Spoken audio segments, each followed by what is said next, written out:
Order. Will the chief clerk call the roll?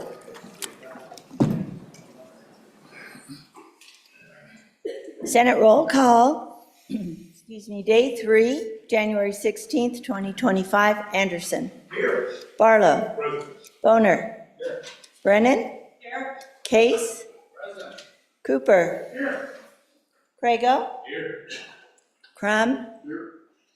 Dockstetter. Here. Driscoll. Here. French. Here. Guru. Here. Hicks. Here. Hutchings. Here. Ide. Here. Jones. Here. Cole. Present. Landon. Here. Larson. Here. McEwen. Here. Nethercott. Olson. Here. Pappas. Here. Pearson. Rothfuss. Here. Salazar. Here. Schuler. Here. Scott. Here. Smith. Here. Steinmetz. President Beitman. Here. Mr. President, 31 present. Thanks, Ellen. Our chaplain of the day is Pastor Daniel Makoka from Rhema Covenant Church. If you would please rise for the prayer today. Let us pray. Abba Father, we come before you this morning. We worship and honor you, for you are our God. Lord, this session is set forth by a prayer because we honor your Lordship.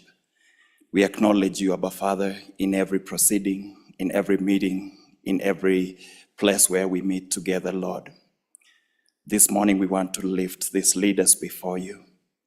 We ask, Lord, for wisdom from above. We ask, oh Abba Father, that you will minister to them, to each and every one of them. Would you bless them this year as they set to do the work for our state? Lord Jesus Christ, I pray that you will minister to every individual, every one of each of their families, Abba Father. That, Lord Jesus Christ, we pray protection. We pray, Jehovah, Lord Almighty, that they will be surrounded with all that they do.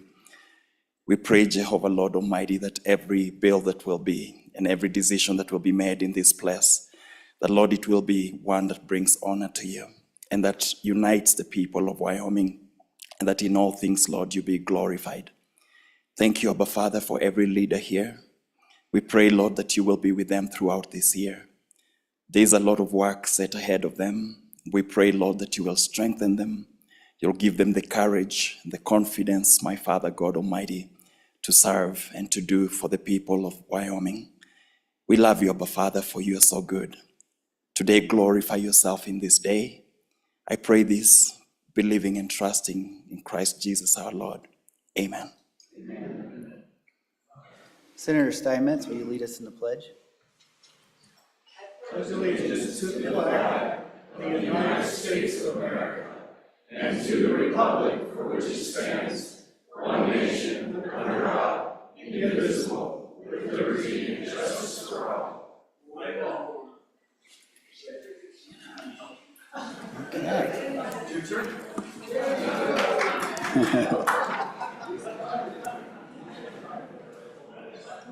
Okay, reading correction and approval of journal. Will the reading clerk please read the journal committee report? Mr. President, your Journal Committee reports that the Journal of January 15, 2025 has been read and recommends that it be approved. Senator Crum, Chairman. Are there any objections? There being none, the report is adopted.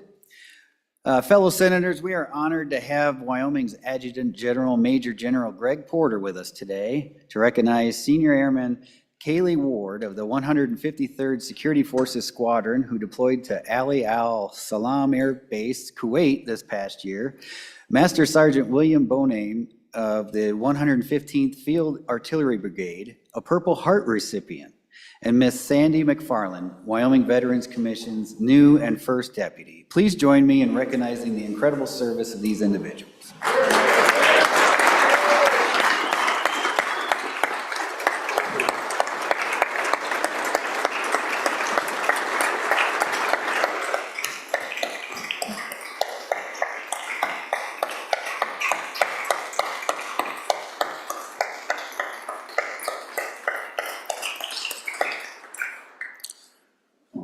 Hey, good morning, President Beitman, members of this august body. Thank you very much for the opportunity to be here today and just introduce you some of the outstanding men and women that serve in our ranks. For those of you that I have not met yet, my name is Major General Greg Porter, and I have the privilege to serve as Wyoming's 27th Adjutant General. I wanted to start you with that thank you to say how much we really appreciate you allowing us to be here today. I would be remiss if I didn't recognize and thank our Transportation and Military Affairs Chairman, Senator Pappas, who I know just ran out, just had to step out, but and all the members of Senate Transportation and Military Affairs. Appreciate our collaboration and hard work that we've done. And I wanted to make a special mention for our past chair, Senator Brian Boner, whose leadership over the last 2 years was certainly integral in the work that we've done. So, sir, thank you very much, and thanks to all the people that serve on that committee.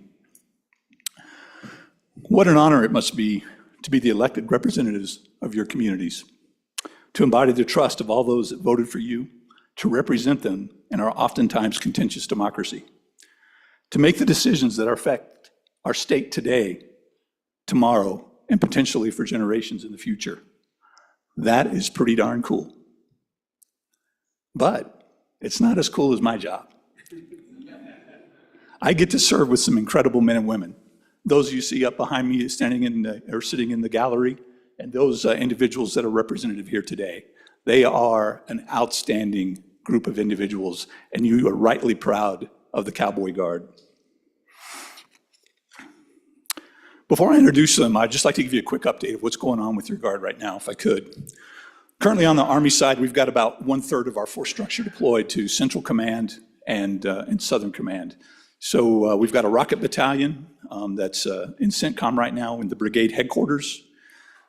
This is not the first time they've done that mission, but it's the first time that we've taken all of our equipment with us. In the past, we've kind of fallen in on equipment that's been in theater. But this year, we had to pick up the entire battalion and move them over there. Just to give you a sense of the scope, that was 189 semi-loads of equipment that we moved to port to get those folks over to country. And they're over there right now doing great jobs for America, and you ought to be very proud of them. Governor Gordon alluded to it yesterday. Right now, we have 3 C-130H-3 Hercules aircraft in California assisting. They're part of the 8 total that are there from the military, or for the from the Wyoming National Guard and the National Guard as a whole. We got 3 of them, and they're doing an outstanding job. There's over 1,400 guardsmen and 2,500 military folks in there trying to restore order to that terrible disaster that's happening right now. Probably what we haven't talked about, though, is our own Colonel T.J. Gagnon, who is the Air Expeditionary Group Commander. He's in Boise. He's one that's coordinating all that. So we got a pretty good insight of what's going on in California right now. But he's doing an outstanding job and certainly leads the nation in this effort. So congratulations to TJ and his leadership. This weekend, we'll deploy about 70 soldiers and airmen to participate in Presidential Inauguration 60. So they'll take off on Saturday. We have 3 Hercules aircraft taking them out there, and hopefully they'll only be there a few days. But once again, Wyoming stepping forward and making sure that we can ensure the peaceful transition of government. Again, they've been training hard this last week and doing an outstanding job. So congratulations to all those folks, and they're going to do us proud here in Wyoming. Let me get to the introductions of the folks I brought with me here today. Those are Senior Airman Kaylee Ward, Master Sergeant William Bonham, and Mrs. Sandy McFarland. And they are all representative of the type of men and women that serve in our formations. First off, Senior Airman Kaylee Ward. Her father, grandfather are from Thermopolis, grew up there. They currently, her father and she calls Cheyenne home right now. But she recently returned from a deployment at the 386th Expeditionary Security Forces Squadron in support of Operation Enduring Freedom from April to October of 2024. During that time, she provided critical security for aircraft and personnel, supporting substantial air combat operations and logistical efforts. She participated in the Flyaway Security Reparation Team, assisting in transporting 22 refugee women and children from Syria. She contributed numerous hours to Ali al-Salim Air Base Honor Guard and played a key role in the dignified transfer of a fallen airman. She is recognized for her leadership in coordinating squadron morale events, receiving the Diamond Sharp Award in recognition from the Command Chief Master Sergeant. Ladies and gentlemen, Senior Airman Kaylee Ward.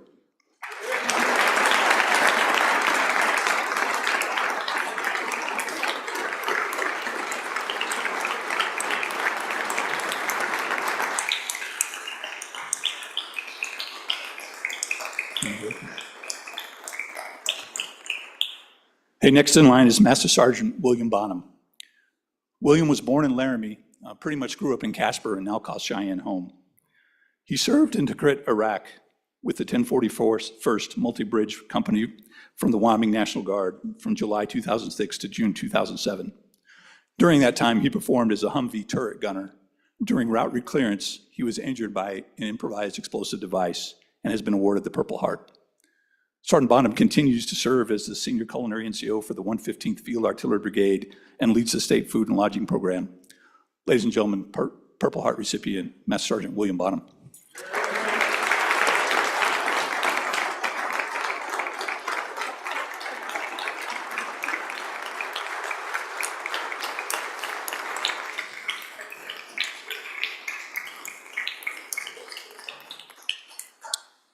Thank you. Our last guest today is Miss Sandy McFarland, where she calls Newcastle home. She and her husband have a ranch that way, and she is our newest, first, best Deputy Director for the Veterans Commission.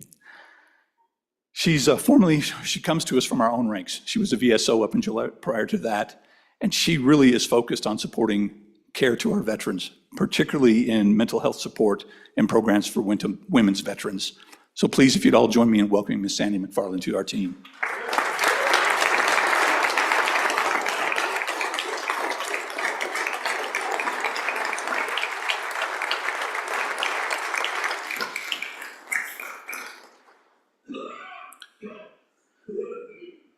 Our nation and the Wyoming National Guard in particular have been creating veterans specifically for the last 25 years, but really throughout our history.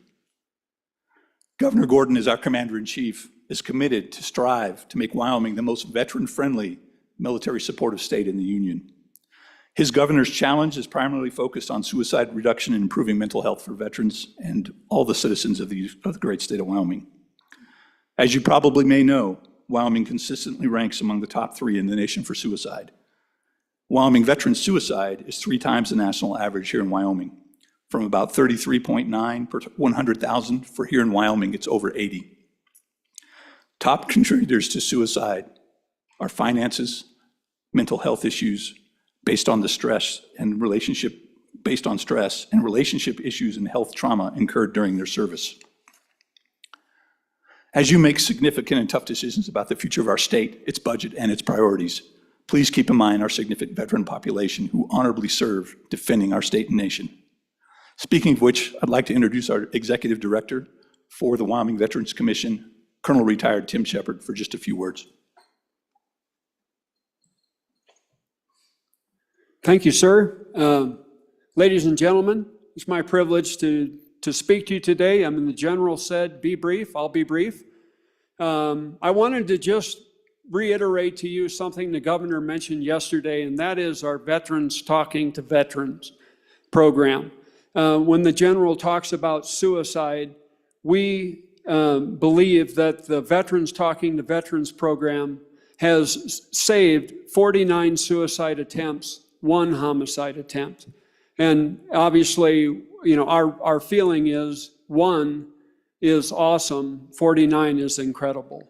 But I wanted to talk just a second about veterans talking to veterans.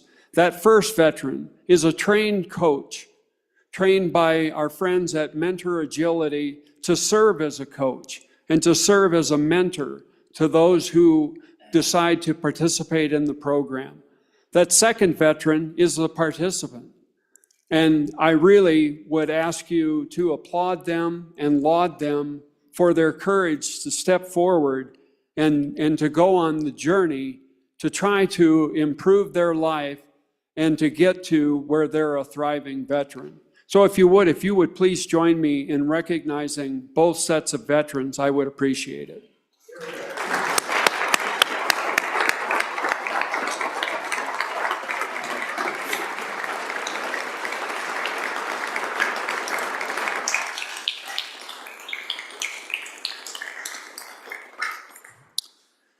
On behalf of all the men and women that serve in the Cowboy Guard as your sword and shield, I want to thank you for what you do.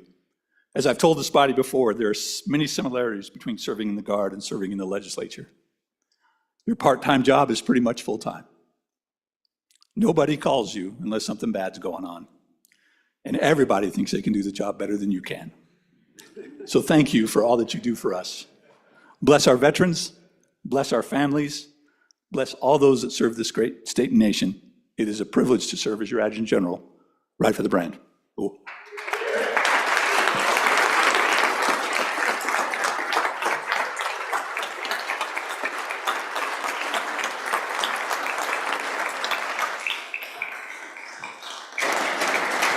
General Porter, Senior Airman Wards, Master Sergeant Bonham, and Miss McFarland, thank you for joining us and allowing us to honor you. Thank you for being the sword and shield of the great state of Wyoming and our nation. We have your back. So thank you very much.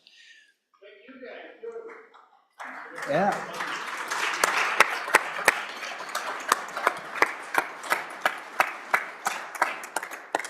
Okay. I see a familiar face and a friend of mine and a good man, a former senator, U.S. senator from the great state of Pennsylvania, and a former presidential candidate. You know, reminds me of back in the day when civility was a thing in Washington, D.C. Please welcome to the Senate to say a few words. I see former Senator Rick Santorum. Rick?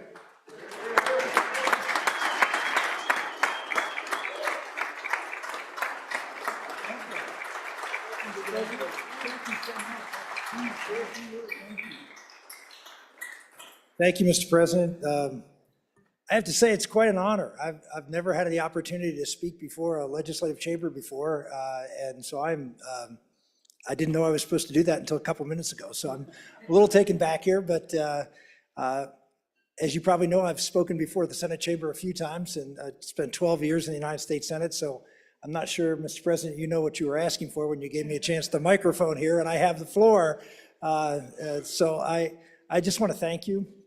Thank you for the hospitality that I've received. I've been here now several years and coming back now. Obviously, I wouldn't be coming back if I was successful in my earlier efforts to get some things done here. But this is a really special place. You're one of the few places, you probably know all this, but you know, I travel to a lot of state capitals, and you're one of the few that doesn't have any security. And you'd say, well, that's maybe just because the way Wyoming is, but that's something very special. The accessibility to you is really remarkable. I mean, there are states where you literally have to stand in line to get in, and you can't even walk into a member's office. You have to get permission, and you have to be escorted, and it's almost like you're seeing someone in jail when you're going to visit legislators. They keep the legislators away from their constituents, and you don't do that here. And it's really, like I said, you have a very special place here in what you, and the way you conduct your business, and the openness in which you conduct your business, and the relationships you've built with your constituents. And I know that's part of the fact that you're a smaller state, but a couple of the states I'm talking about are small states, and they don't do that. So I just wanted to at least speak and commend you for that. And obviously I'm here, and I'm not obviously going to give a pitch here, but just to say that I served 16 years in the Congress, 4 in the House, 12 in the Senate, ran for president twice, almost was nominated by my party. I've been very engaged in politics now for almost the past 35 years, and at the national level. And I'm not in Washington today to try to fix the problems. I'm here because I've decided that that's really not going to be where the problems are going to be solved in this country. They're going to be solved here. And I always remind people that the Constitution was founded by the states, and that all of the folks who put the Constitution together were state legislators. They weren't congressmen. They weren't senators. And that the states were the ones who were supposed to be at the top of the food chain because they trusted you more than they trusted people who are from far off places and remote and not like you are, accessible to the people that you represent. You have something special here that doesn't exist in Washington, D.C., because your people can't get to Washington, D.C., and they can't have that interaction, and they become isolated. It's a swamp because it doesn't drain. And you have a lot of wind and a lot of openness here. And that's, I know that's tough, but it's also very special. And so I'm here to ask for your help. I hope that I have an opportunity to meet and talk with you. But I'm very, very appreciative of how special you are and the opportunities you've given me to be here. So thank you and God bless.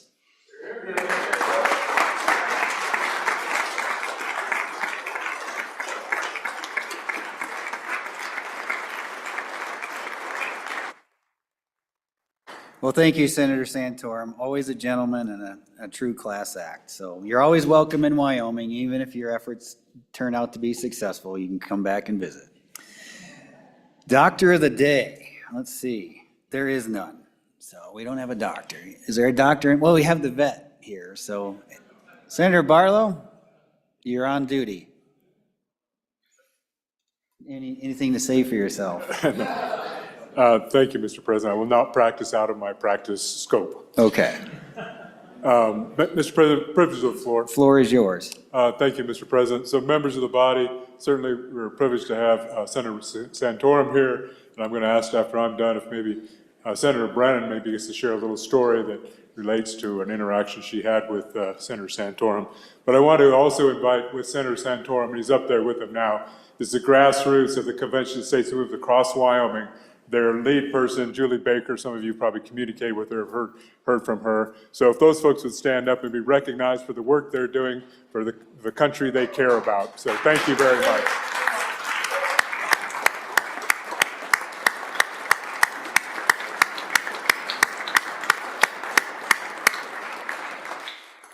Mr. President, if I could, probably every one of us have a constituent or someone we know, and Mike and Phyllis right in the front are my constituents from my community, and I appreciate them being here, keeping an eye on me. So thank you, Mr. President. Thank you, Senator Barlow.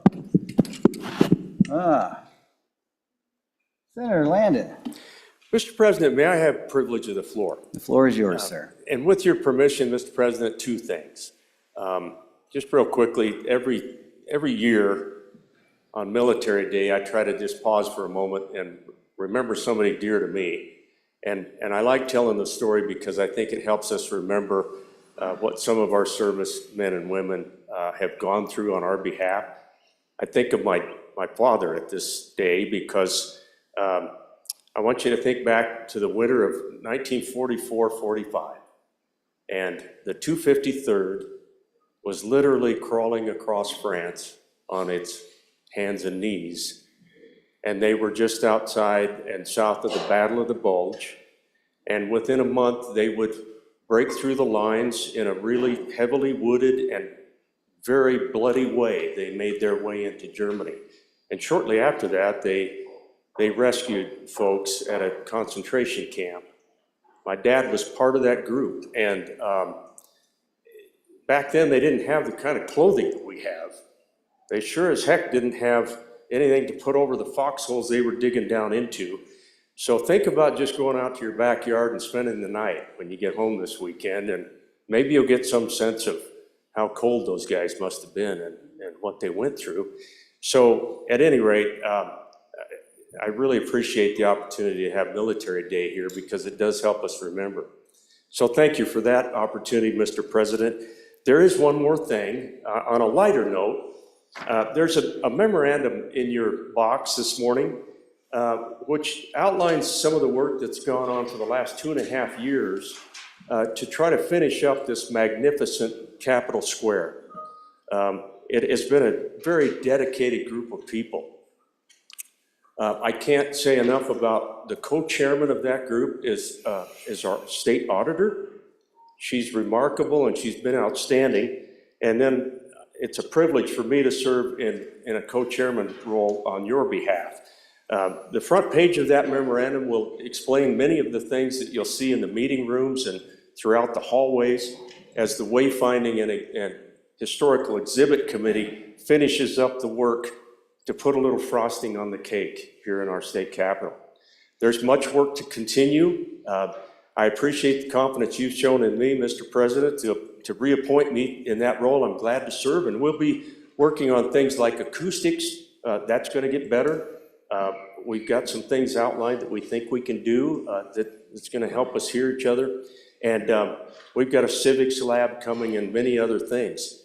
On the back of the sheet, I think that might be a nice little piece of reference to help you as you tell people where they need to go and whatever. There's lots of new names down in the other building toward the Hirschler building, and you'll notice that many of those now public meeting rooms have names. We named our public meeting rooms after the river basins in Wyoming, and I hope you're enjoying the beautiful artwork that is now in there. But that's enough on that point, Mr. President. Thank you for the opportunity. Appreciate it. Yeah, thank you, Senator, and job well done, and I'm looking forward to the work you're going to continue to do.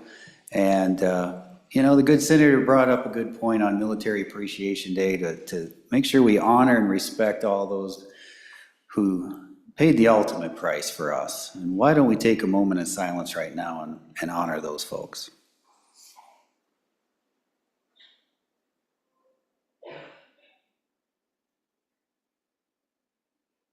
Thank you. Okay. Any other privileges of the floor? Yes, sir. Let's go to Senator Hicks. Mr. President, privilege of the floor, please. Floor is yours. So, Mr. President, and members of this body, for some of us that have been here for a long time, some longer than others, nobody will exceed my colleague from Natrona County. You know, over a period of time, we develop a voting record. And I went back and I looked at my own voting record on any number of issues as circumstances change on the ground.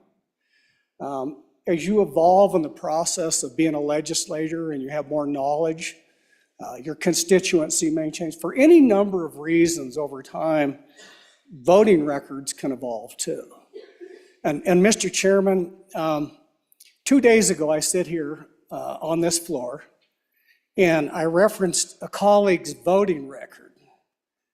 And then I went back and looked at some of my own on certain issues. And so, Mr. Chairman, what I would like to do is that extend an apology to my colleague from Campbell County if, and I believe on at least one or two circumstances, I may have misrepresented his voting record.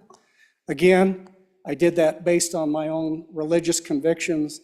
But Mr. Chairman, I also now recollect on the fact that it's not necessarily what we did 2 and 4 and 6 years ago. It's what we do today and what we do tomorrow as a body. This is the most important thing for the state of Wyoming. So I would like to tender my apology to my colleague from Campbell County. Thank you. Thank you, Senator Hicks.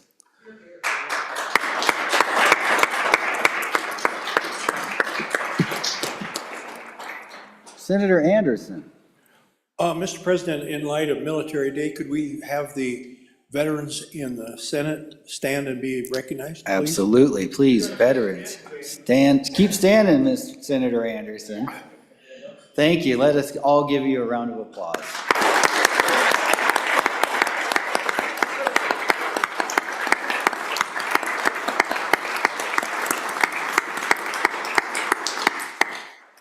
Mr. President. Senator Case. Mr. President, we have many veterans on our staff as well, including our own Sergeant at Arms, and I'd like to recognize his service. He literally, as Jimmy Buffett might have said, flew one of the last planes out of Saigon, but it wasn't quite Saigon, but Dick Williams. Yes. Dick? Dick, stand up.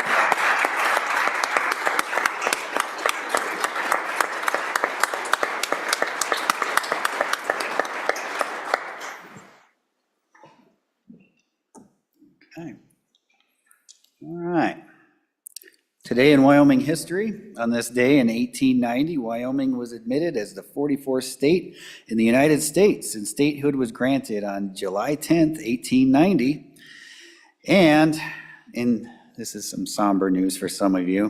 In 1919, the Wyoming legislature passed the Dry Amendment, also known as Prohibition, which became effective the following year in 1920. So it's a good thing you guys, some of you are around today. Dad joke, or the quote of the day, you can't go back and change the beginning, but you can start where you are and change the ending. C.S. Lewis. And my dad joke of the day, I ordered a chicken and an egg online, I'll let you know.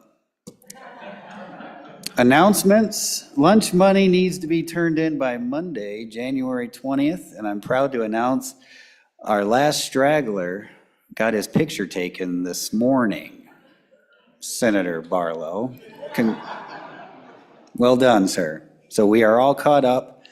Everybody's pictures have been taken, and we're ready to get to work. Okay. That takes care of new business. Introduction, reading, and reference bills. Thank you, Ellen. Senate File 88. Senate File 88, 2025 Large Project Funding, an act relating to the Wyoming Wildlife and Natural Resource Funding Act, sponsored by the Natural Resource Funding Committee.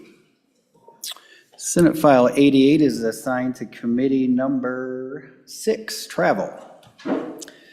Senate Joint Resolution 1.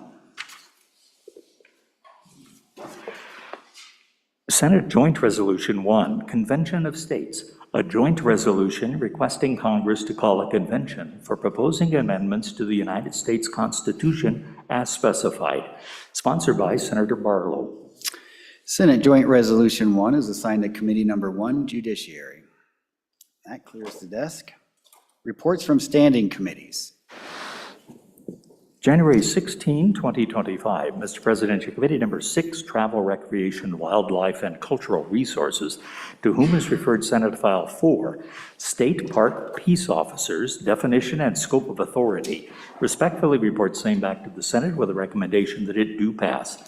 Ayes, Senators Boner, Hicks, Jones, Landon, and Schuler. Senator Landon, Chairman. January 16, 2025, Mr. President, your Committee Number 6, Travel, Recreation, Wildlife, and Cultural Resources, to whom is referred Senate File 99, Game and Fish Property Tax Exemption, respectfully reports back to the Senate with the recommendation that it do pass. Ayes, Senators Boner, Hicks, Jones, Landon, and Schuler. Senator Landon, Chairman. January 16, 2025, Mr. President, the Wyoming Legislature 2025 Official Photography Department reports House and Senate photographs are complete.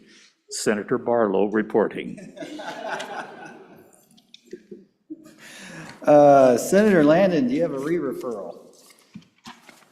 Mr. President, thank you. Yes, Senate File 99, Game and Fish Property Tax Exemption, which passed out of committee this morning, does have a financial impact. I would like to ask that it be re-referred to our Appropriations Committee to have them get a look at it. Thank you. Thank you, Senator. Without objection, Senate File 99 will be re-referred to Committee Number 2, Appropriations. Senator Brennan, I'm guessing you might have a privilege of the floor. Privilege of the floor, Mr. President. Granted. I have a little bit of story about former Senator Rick Santorum. I was part of the grassroots a few years ago and up in the gallery myself, and we were coming down the stairs. I was just a citizen at that time. I was an ICU nurse, a mom, and he looked back at me and said, "You should run for your state legislature." And I laughed at him and I said, "No." And 3 months later, I ran. Well, thank you, Senator Santorum.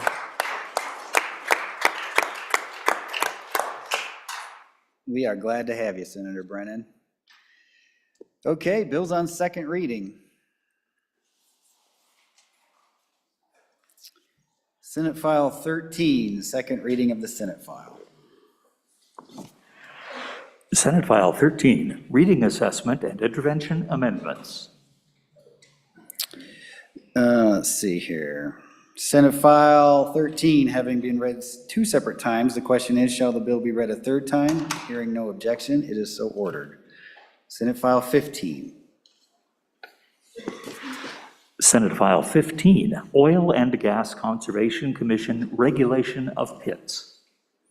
Senate File 15 having been read 2 separate times, the question is, shall the bill be read a third time? Hearing no objection, it is so ordered. Senate File 16. Senate File 16, Industrial Siting Tribal Notification. Senate File 16 having been read 2 separate times, the question is, shall the bill be read a third time? Hearing no objection, it is so ordered. Senate File 52. Senate File 52, Insurance Amendments. Senate File 52 having been read 2 separate times, the question is, shall the bill be read a 3rd time? Hearing no objection, it is so ordered.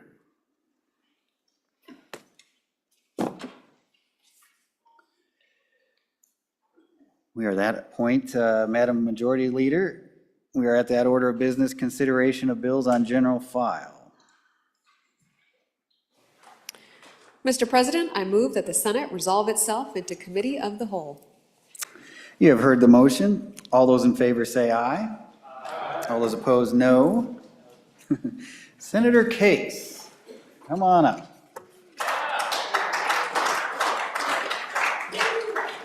Thank you, sir. Thank you. Have fun.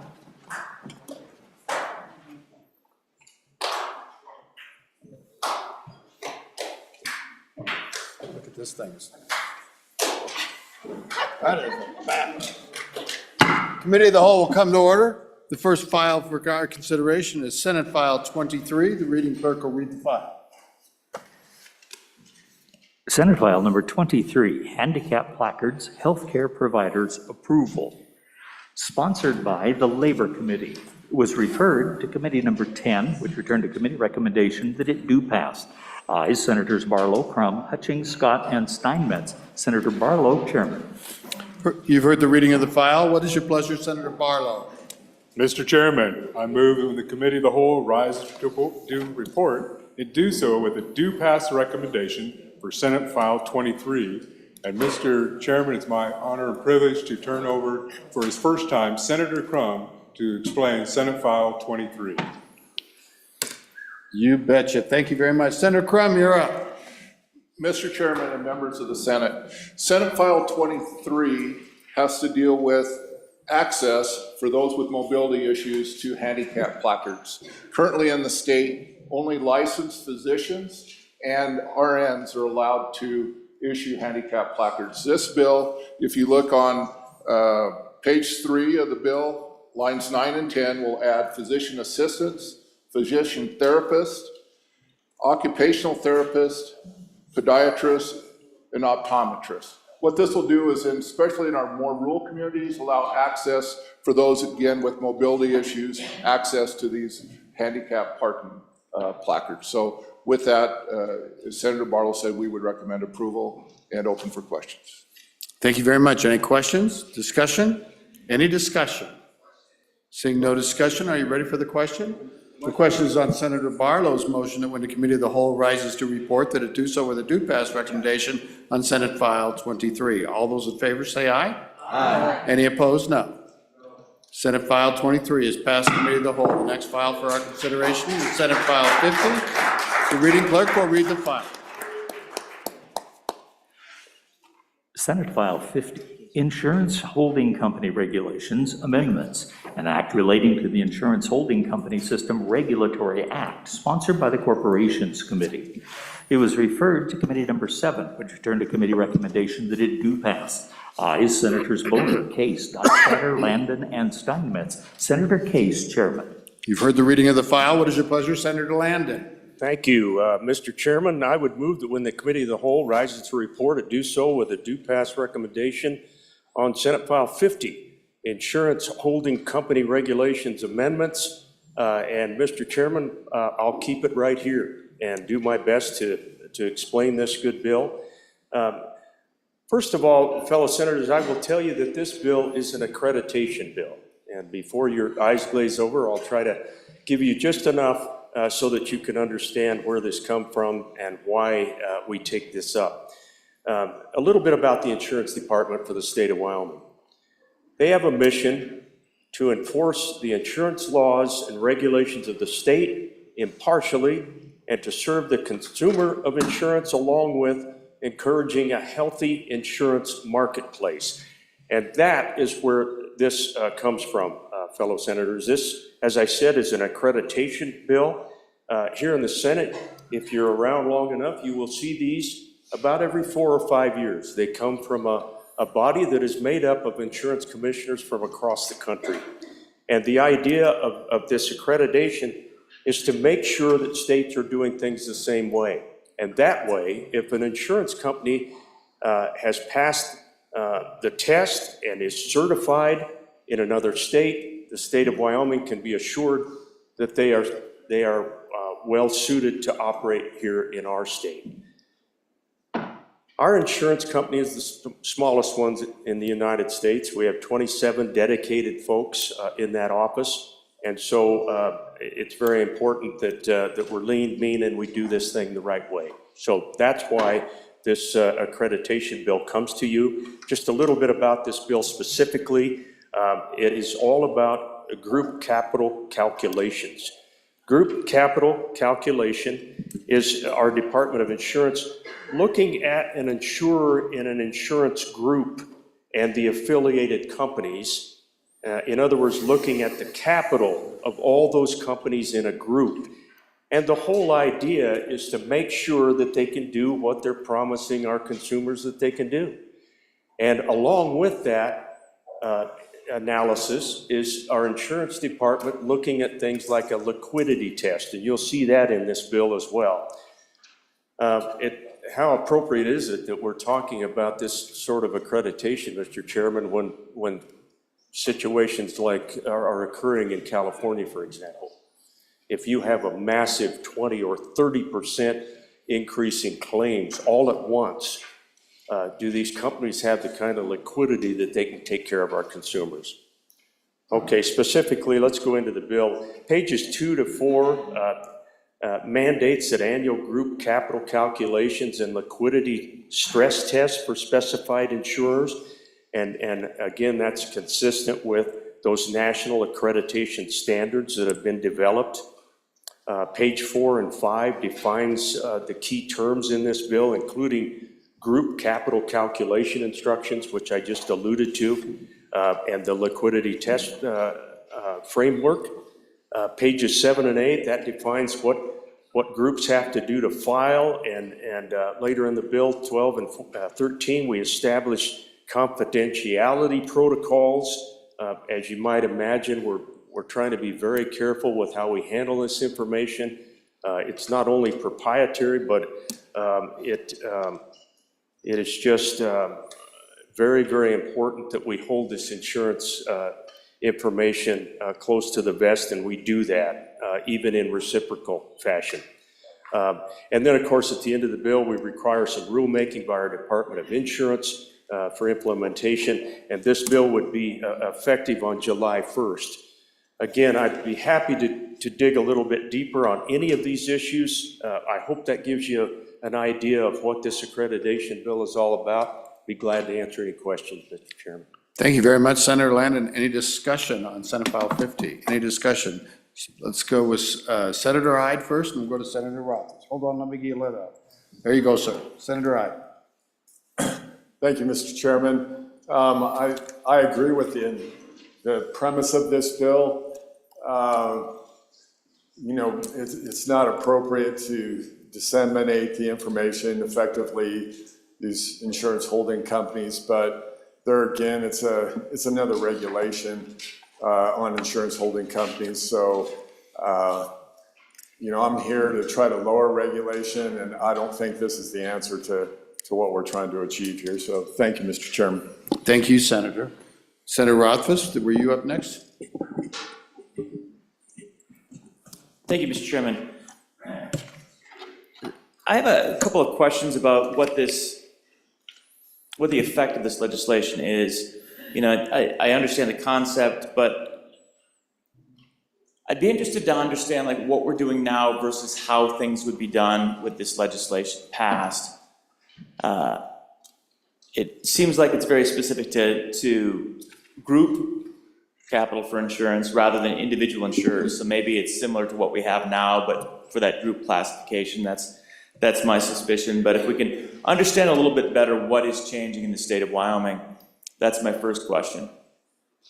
My second question is with regard to innovation. And over the years, working on the Financial Technology Select Committee, we've had a lot of discussions with insurance companies, and candidly, they don't tend to innovate. They tend to maintain the existing system and then protect that existing system. And so one of the questions I have is, with regard to this legislation, is this legislation drafted by the large insurance companies for the large insurance companies, effectively? Is that the type of approach we see that might potentially stifle innovation because it's effectively a fence-out type of regulatory structure? Or is this something that's going to be neutral when it comes to innovation and how it affects insurance development and provision in the state of Wyoming? So those two questions for the good senator. Thank you, Mr. Chairman. Thank you, Senator. Let's see, shall we keep piling on, Senator Landon, or do you want to take a crack at these, or we've got one more question, should I let it go? Okay, Senator Hutchings, please. Thank you, Mr. Chairman. A quick question. At any time, did the pharmacies get involved with this in regards to regulations on the pharmacy benefit managers? Thank you. Thank you, Senator. Senator Landon, we better do some cleanup here before they pile on so deep you can't even see yourself down there. It's not a comment on your stature. No, it doesn't take long, Mr. Chairman, for that snow to get pretty deep for a short guy. So, Mr. Chairman, thank you. Good questions all the way around. And first of all, to the good senator in my neighborhood, this is a regulation piece that's actually a self-regulation. And at the national level, our insurance commissioners, along with all of those constituents, comes together like they do on many different agency fronts. And it's representative of insurers from literally around the world, but mostly across the United States, and self-governing. And so this, this is a regulation that is not so much top-down as it is the industry policing itself and putting protocols in place so that, as I mentioned, they can assure themselves that if we do something in the state south to us, and that company comes up to do business in the state of Wyoming, the company doesn't have to go through that rigorous process of retesting. We can simply stamp the approval because we know that that state does things the way we do things. So it is regulation, there's no doubt about that, to the good senator. But it is, for the most part, self-regulation. As to whether or not that is overrepresented by the great big companies that we all know about, that's a great question by the senator from over the hill, and I'll have to get back to you on that. That did not come up in our conversations about this bill. It did not seem to me that it's going to stifle in any way. I think, as you can tell, the insurers were concerned about this group issue. And that's what wasn't going on before, to the extent that this clarifies that language. We got into the whole notion of, when you think about one of those big insurance companies, oftentimes they are backed in several different ways. It's not just that company's resources that they might draw from in a period of extenuating circumstances and big amounts of claims. That's where that liquidity piece comes in, and insurance commissioners across the country want to be able to look and make sure that these affiliate companies that are pledging to back this insurance effort have what they say they have. So not sure on that innovative piece, but if the bill moves forward, I'll try to get back to the senator on that. Regarding the pharmacies, any form of insurance in the state of Wyoming, and that includes insurance that might cover the drugs that you would purchase at a pharmacy, certainly would be covered by our Department of Insurance. This particular set of accreditation standards does not so much touch on the pharmacy. So, Mr. Chairman, I hope that answers questions, at least partially, and I'll get back to the good senator from Albany County. Thank you very much, Senator. Any other discussion? Senator Kolb, let me get your microphone on. Go ahead, sir. Yeah, thank you, Mr. Chairman. Just a general question. Is this going to save people money? this change in regulation? Is it a benefit? I'm really unsure. I mean, who wants this? I guess was asked before. Where did it come from? So are businesses going to have, I don't know, more disclosure, or are people involved with this more disclosure? Things I don't have an answer for, but I just like to know the top-down picture, because obviously I wasn't on the interim committee, just to understand this at a deeper level. Just what are we doing here? Is this going to lessen the cost for businesses or increase the cost for businesses? Thank you, Mr. Chairman. Thank you, Senator. Let's go to Senator Nethercott. Thank you, Mr. Chairman. Go ahead. Just as a former member of Corporations Committee and having seen many, many insurance bills and presented them, I have a bit of an understanding concerning the topic. And the good former chairman of the committee, the senator from Natrona County, did an excellent job of kind of explaining the source and origins of these insurance bills that we actually see every year. There's typically 1 to 2 annually, updating the insurance code. And they're brought forward by the National Association of Insurance Commissioners, which is NAIC, which you see referenced in the bill draft. And that is a self-regulated entity that provides the regulatory and moves for lawful framework for the regulation of the insurance industry. Why is that important, and what is the purpose of this bill? As we know, our insurance in the United States is under significant stress as a result of continuing fires, hurricanes, and natural disasters, causing everyone's rates to go up and causing those pools necessary to pay out to become larger. And for many of these insurance companies potentially to consolidate, have different holding companies, tap into different sources of revenue to pay out these insurmountable claims. This particular bill draft, as you can see in the introduction, concerns how these insurance companies maintain assets so they can pay out those claims. A failure of your insurance company to have enough assets to pay out your claims is really bad, and really bad for business, because you think that you have insurance to cover your business being burned down, when maybe the insurance company doesn't have enough money to pay out that claim that you've paid for. And so who's responsible for that? Is it you, the consumer, to ensure that your insurance company has enough money to pay out? How could we do that as consumers and as business owners, really guarantee that the insurance we're paying for is liquid enough to have enough money to pay? Great question, right? It would be really catastrophic to the economy if our insurance companies weren't liquid or didn't have enough money available to pay out these claims. And so as they're always recalculating, do they have enough, they reassess what is required for insurance carriers to cover different types of plans, different types of areas. This bill addresses those requirements that they want to place upon themselves to ensure that there is reliability for our economy, that these insurance carriers are properly collateralized, have proper assets available for these payouts. That's the purpose of the bill. I don't think we're in a position to truly challenge whether or not there is concern over the makeup of the NAIC, and if there's too many large holders there and they're influencing who can pay to play, essentially. If that's our concern, we need to address that separately than necessarily in this bill.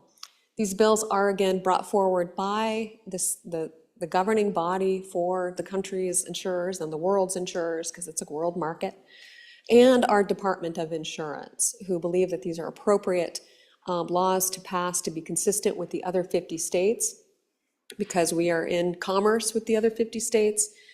So they're pretty important bills, but they're really great questions for you to ask. And so I think if we want to evaluate and have additional information potentially from the Department of Insurance for how the NAIC is comprised, and if there's any concerns about the legitimacy of their regulations that they're putting forth and the bills that they are supporting to become law in all 50 states, that's a separate question that we should be presenting to the Corporations Committee and to the Department of Insurance. Senator Scott.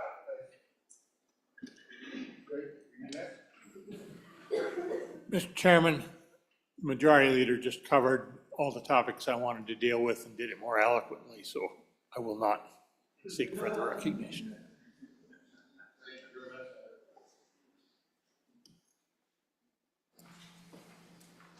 Back to you, Senator Landon.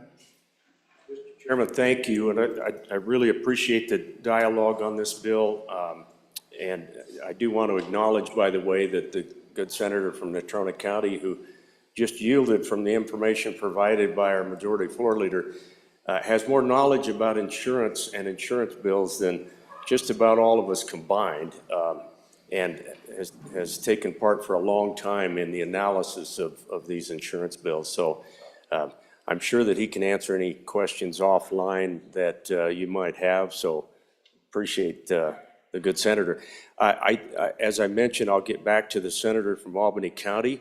I think it's a good question as to whether or not we are restricting in any way any sort of innovative processes along the way, but a tip of the hat and appreciation to our Majority Floor Leader for helping all of us to understand why this law is important. Thank you. Hope you'll pass the bill. Thank you, Mr. Chair.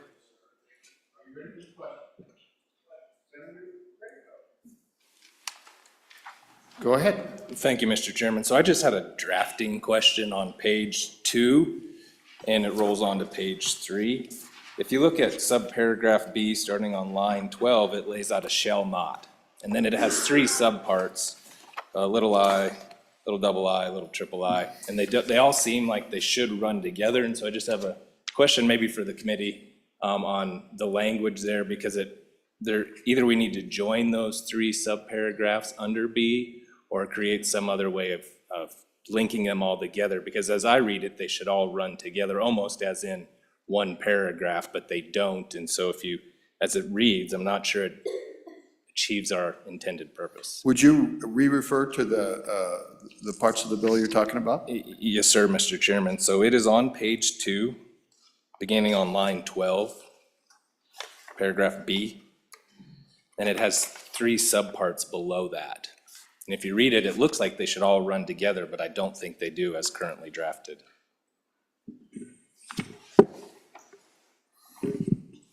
Senator Landon, you want to comment on that? You know, we say we're going to check that out. Mr. Chairman, we certainly will. I'll get with the drafters right away. I appreciate the senator. You might have caught something that we missed, and much appreciated. So thank you, Mr. Chairman. Thank you, both senators. Any further discussion on this bill? Are you ready for the question? Senator Smith, welcome. Senator Casey, can you hear me? Yes, sir, I got you on. Just sort of a cautionary question or comment to the chair here, but does anybody remember Win Health? Win Health was a health insurance company located here in Cheyenne. You know, Senator, here's a custom that we have here, is that we don't necessarily refer to companies on the floor by their proper names. We find a roundabout way to talk about maybe a massive failure of a certain particular healthcare company in Wyoming, and a little bit will go. Thank you. But back to you, sir. So there are insurance companies that went out of business with the Affordable Care Act. It was written by large insurance companies. I don't really know the ins and outs of this bill, and I don't know who wrote it. I'd like to know, but I'm a little suspect. I think that there are already minimums set in place, so I'm open to being convinced, very open-minded on it. But anyway, I need to be convinced. Thanks. Thank you. Senator Scott. Well, Mr. Chairman, let me try to respond to that and some of the other concerns. This is part of the whole package of financial regulations Association of Insurance Commissioners has put together to regulate insurance. And you have to regulate the financial solvency of insurance, because just in the nature of the business, consumers not in a position to do it. You pay your money up front, and then the payoffs come considerably later when you have a claim. And so you need some governmental regulation to make sure that the funds, Mr. Chairman, that are adequate to meet those claims are there. And these bills are drafted by the NAIC. It's been a long process. I can remember when they first started down it, frankly, Mr. Chairman, they were paying their attorneys by the pound, and extraordinarily verbose, and we took some steps in modifying some of those that were eventually reflected nationally. They're much better, but as was pointed out, they aren't quite up to some of our drafting standards, but there's a good, Mr. Chairman, there is quite a virtue in having a uniform set of laws nationally. And so we do see that, and it doesn't always conform exactly the way we would do drafting, but it's much more reasonable than it was, and it's frankly got to the point where it's not worth fighting with them over it. I will say that the regulatory system that the NAIC has developed has been very successful. In the financial crisis in 2008, 2009, the holding companies and some of the large investment banks and whatnot that the federal government regulates were where the trouble was. And there were a number of bankruptcies because of that. The insurance companies involved may have been on occasion part of those holding companies, Mr. Chairman, but the insurance companies survived, and we didn't see major bankruptcies in insurance in that era, testifying to the success of the regulatory scheme here. So I would urge the Senate, let's adopt this bill, let's keep our standing as an accredited insurance department that can regulate these companies and whose regulation will be accepted elsewhere. So that, because that's an efficient way of doing it, Mr. Chairman. And let's keep state regulation in this area because it has worked where comparable federal regulation has not. So for all those reasons, Mr. Chairman, I would urge adoption of this bill. Thank you very much, Senator. Are you ready for the question? The question is on Senator Landon's motion that when the Committee of the Whole rises to report, that it do so with a do pass recommendation on Senate File 50. All those in favor say aye. Any opposed say no. Senate File 50 is passed Committee of the Whole. The next file for our, would you like privilege of the floor, sir? We're going to go to Senator Larson. Well, that's not going up any higher. Mr. Chairman, thank you. Can I have privilege of the floor? Certainly, you may. Thank you. I'd like to introduce some folks from up in my area, in Bighorn County. Scott Brown and his family, and I'd like to introduce his kids, Joshua, Rosanna, Evelyn, and Deborah. And it's great to have them here and listen to this great debate on a bill, and I'm glad they're here to watch the legislature. Thank you. Hear, hear.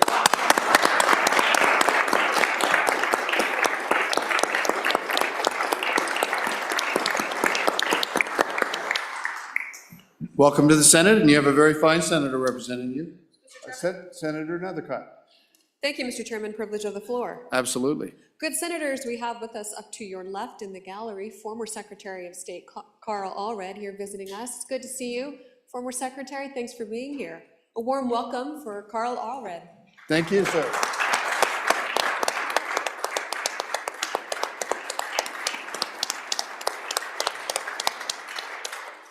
It's good to see you. All right, the next file for our consideration is Senate File 67. The reading clerk will read the file.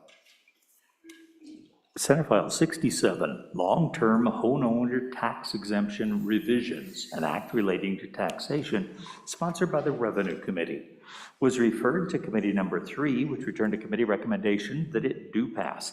Ayes, Senators French, Ide, McEwen. Noes, Senators Case and Pappas. Senator McEwen, Chairman. You've heard the reading of the file. What is your pleasure, Senator McEwen? I move that when the Committee of the Whole rises to report, it do so with a recommendation that Senate File 67 do pass. And to talk about the bill, I would like to call on Senator French. Thank you, Mr. Chairman. Senator French. Thank you, Mr. Chairman. This is a bill that the Joint Interim Revenue Committee last fall relooked at, and they felt the sunset date of 2 years needed to go away. And they felt that the 8-month requirement be reduced to 6 months. In our discussion, and just quick background, this bill come out of an issue of how do we help the senior citizens who are on a fixed income. That's kind of where this started. Anyway, yesterday in committee, we discussed it, and there really wasn't any heartburn over moving the 8 months requirement down to 6 months. The issue was the sunset date. And there was some concern there that we didn't have enough info on that. And I think the good Senator Pappas may talk about that. The other issue, I think the biggest issue, was County Assessor Dixie Huxtable.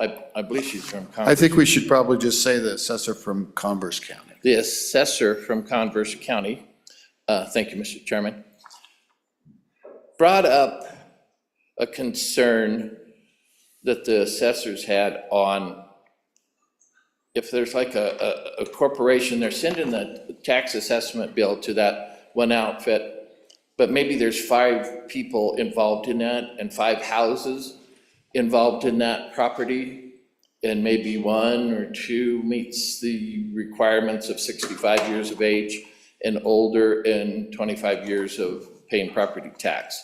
So that one, they wanted some clarification on. That one kind of, and if I remember correctly, they said they would try to get some language for us that possibly changed that.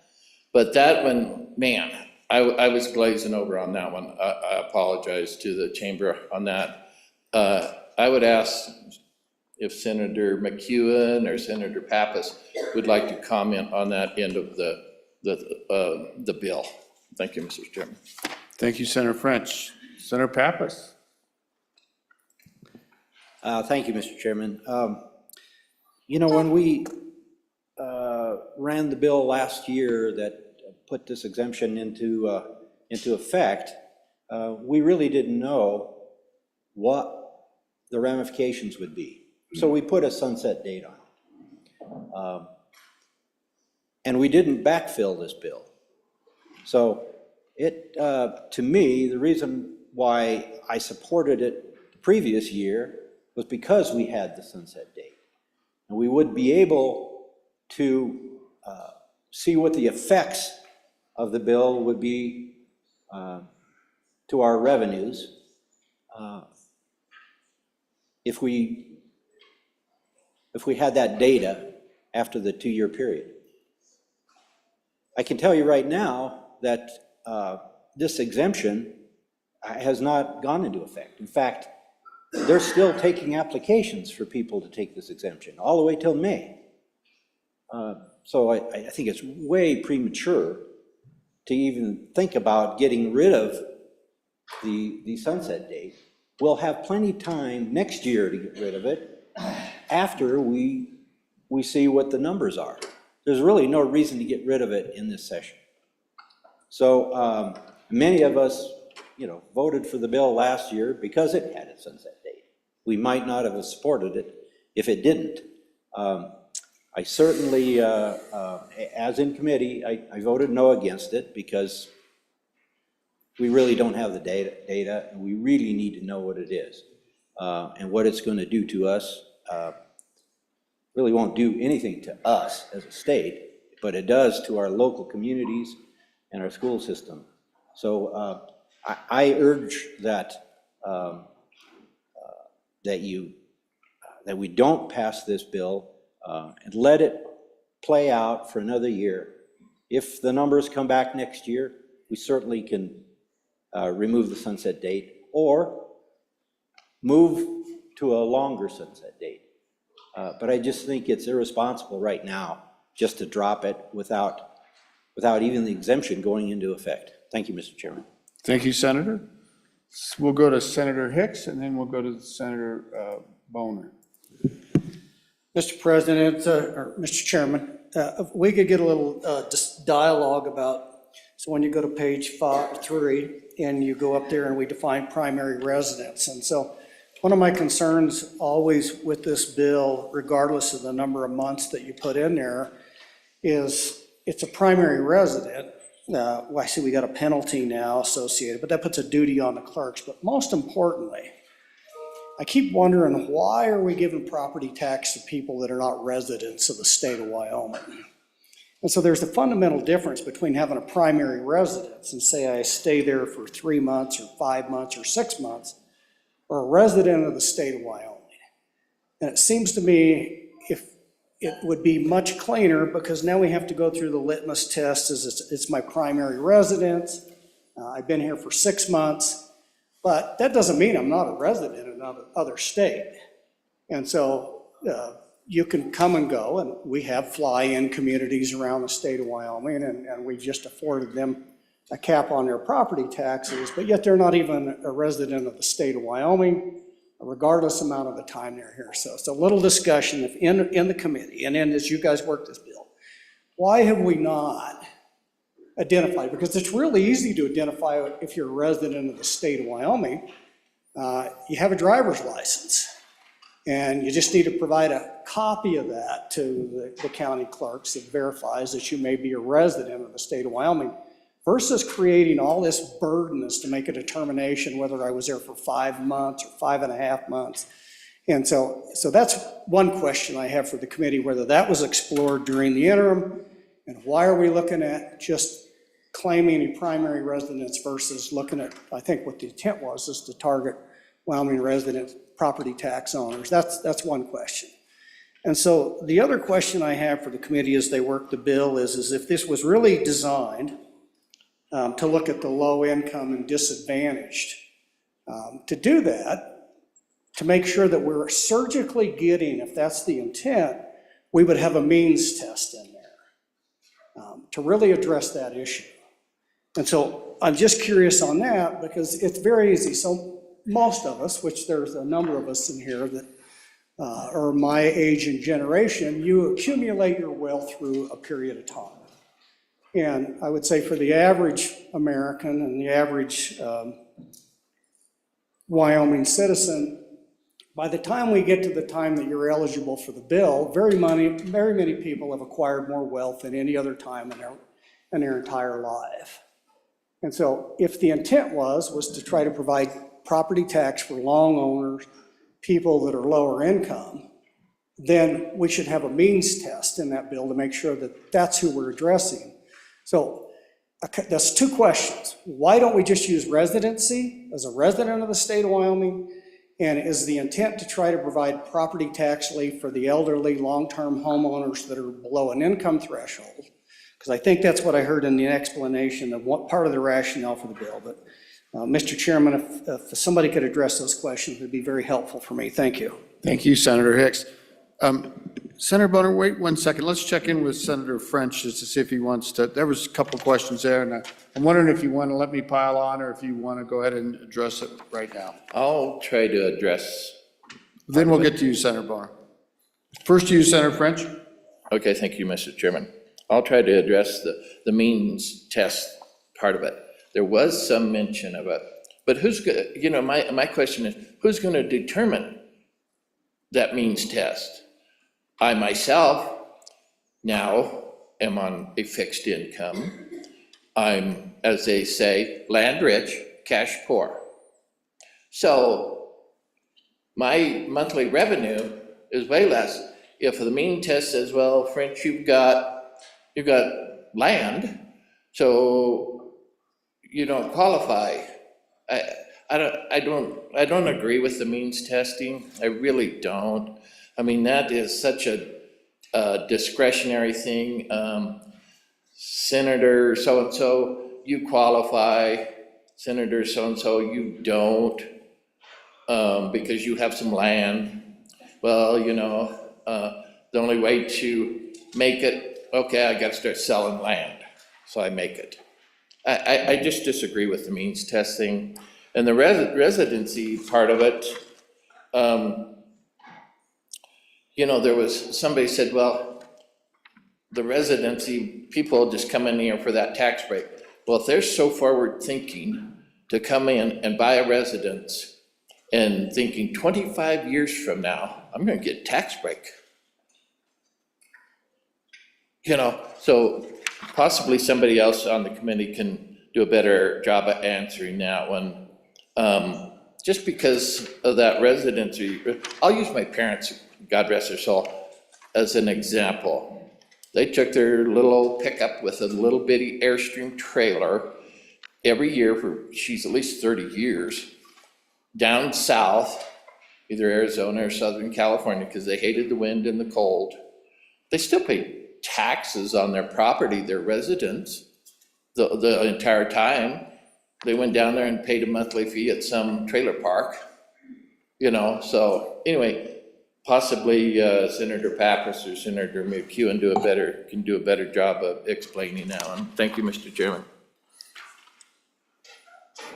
All right, sorry, Senator Boner, I promise to get to you. We'll let McEwen clean this up, and then we'll go to you, Senator Boner. I'm sorry. Thank you, Mr. Chairman.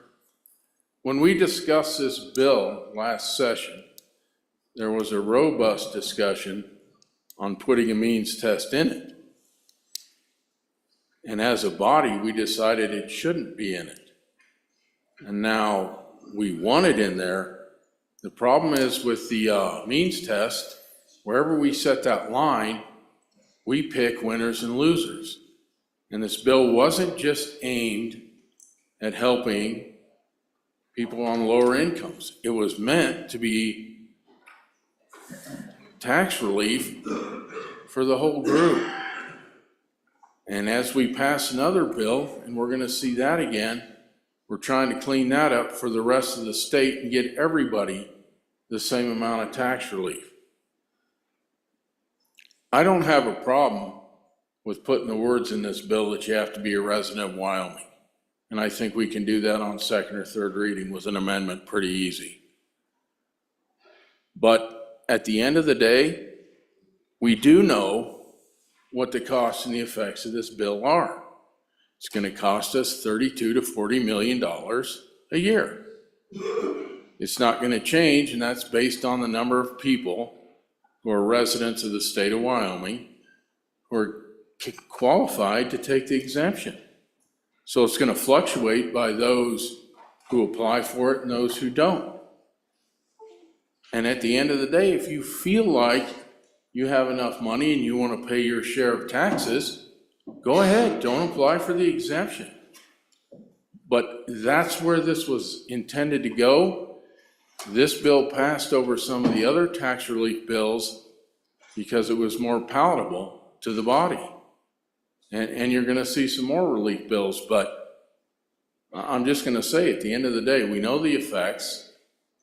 And I agree with the senator from southwestern Wyoming. We should put a line in there for just residents. But I also agree with the senator from the Cody area. You gotta have pretty Machiavellian thoughts to buy a property in Wyoming and ride it out for 25 years before you get tax relief on it. It seems to me that if somebody's that smart, in the 24th year, they're gonna go get a Wyoming driver's license. But I do agree with putting that in. And then we'll stand for any more questions, but I wanted to clean that up before we moved on. Thank you, Mr. Chairman. Let's go to Senator Boner. I promised him a long time ago. Thank you, Mr. Chairman. I guess I was hoping for a little bit more discussion on what the other two major provisions of the bill. Why did we go from 8 months to 6 months? And the other one, I didn't hear hardly any discussion at all, removing the ability of a surviving spouse to continue to receive the same benefits once one of their spouses passed away. Seems like those are both significant policy discussions, and all I heard from the interim is nobody disagreed with it. So I'd like to hear the reasoning for why those changes are being made. It seems like with the fiscal note, the impacts are indeterminable, and I just want to proceed with caution there. So at the bare minimum, I would need some sort of explanation as to why those provisions are in the bill. Thank you, Senator, and thank you for your patience. Let's pile on a little bit. Senator Pearson, were you going to have a question? There you go. Can you hear me? Yes, we can. Okay. So I would agree that maybe we should just leave it as is, since we have another year. My problem with this bill is our platform specifically says that every citizen is equal before, equally protected by, and equally subject to the law. And then Article 15, Section 11, letter D, in our Wyoming Constitution says, all taxation shall be equal and uniform within each class and subclass of property. The legislature shall prescribe such regulations as shall secure a just valuation for taxation of all property, real and personal. So although I want to help our senior citizens, and I know that they're hurting, our middle class and our young families are hurting as well. And so I think that we have got to get something passed that helps people across the board. Thank you. Thank you, Senator. Good job. Senator Coe, we'll go to you. Let me get your mic on. There you go, sir. Senator Thank you, Coe. Mr. Chairman. I'm in favor of the long-term property tax system of dealing with abatement.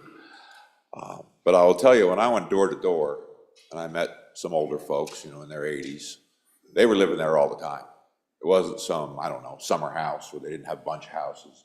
It was a woman who was really, didn't even know about the program, actually.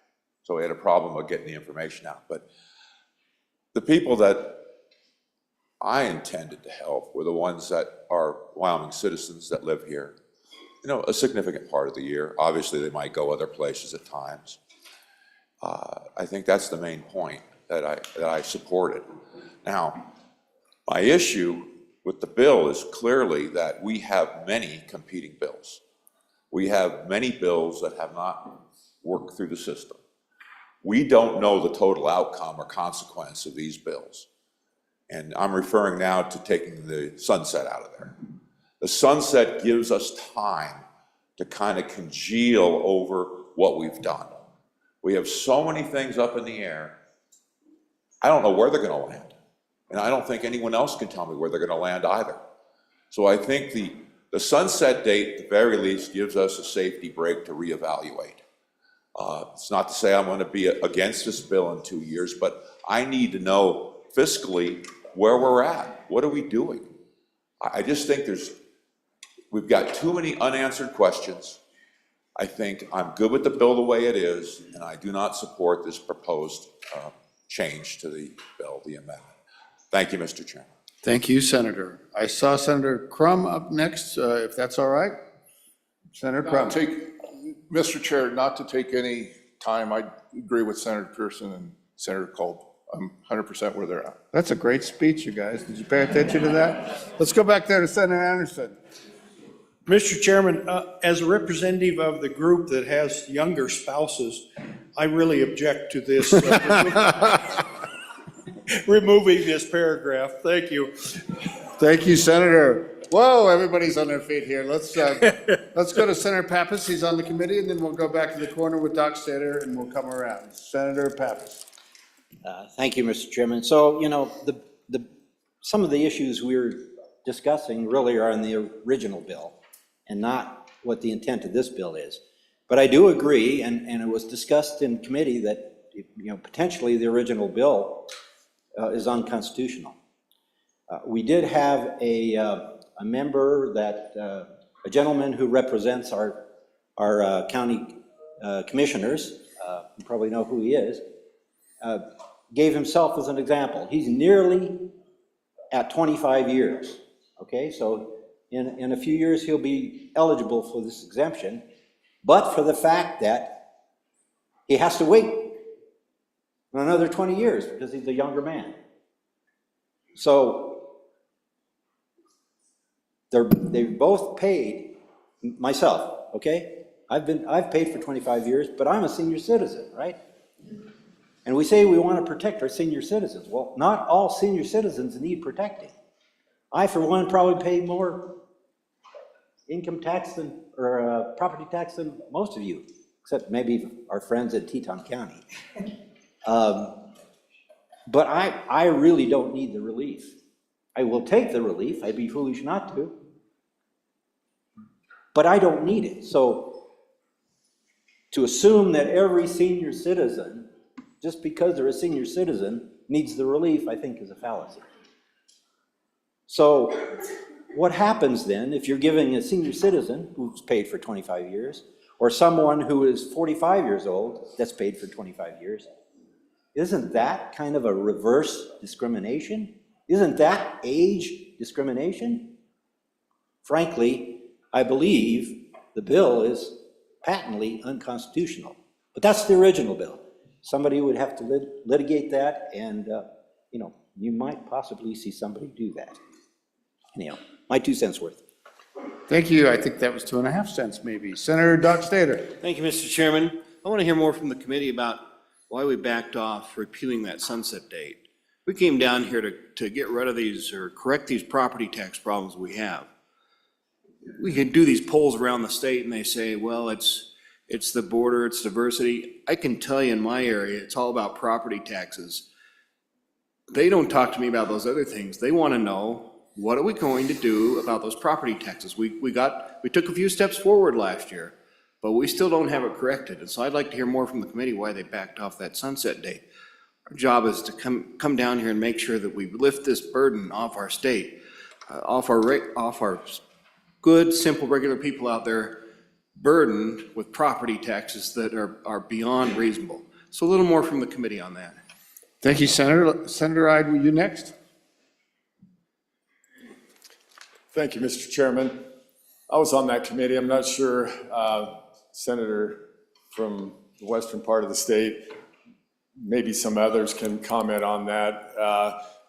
What I wanted to comment on was, the litmus test on, it was originally 8 months, and just to back up for the new people here, we're actually amending a bill that we passed last year. I was just looking at the digest. There was 3 no votes in the House and actually no votes in the Senate, except there was 10 conflicts. That one. So anyway, so in committee, we were talking about the litmus test on the 8 months. That's what it originally started at. And I brought it up. It's kind of like the income tax code. It makes more liars out of everybody than we'd like. And that's a lot of what, there's really no way to police it. So you're on the honor system effectively with the time frame, and I don't like that. I was in favor of just getting rid of the time days so you're not making liars out of everybody. But I like the comments from the senator from Baggs that maybe the fix for that is to prove residency. So I just wanted to comment on those. And as far as the constitutionality, I think it's a question that should be discussed, but I think this is a good bite out of the apple right here, and we can get it equal everywhere else, and that's what we should work for here, and to get equal, property taxation to everybody other than this subclass of property taxpayers. Thank you, Mr. Chairman. Thank you, Senator. Who's next? Senator Rothfuss. Thank you, Mr. Chairman. So we've debated a lot of what the old bill does, but this bill, as I see it, does 3 things, and we haven't necessarily had a lot of debate on the 3 things that this bill does to the old statute. The first being the removal of the surviving spouse. I haven't heard any discussion or advocacy for why we would remove the surviving spouse. I agree with the good senator from Converse County. What's the motivation for that?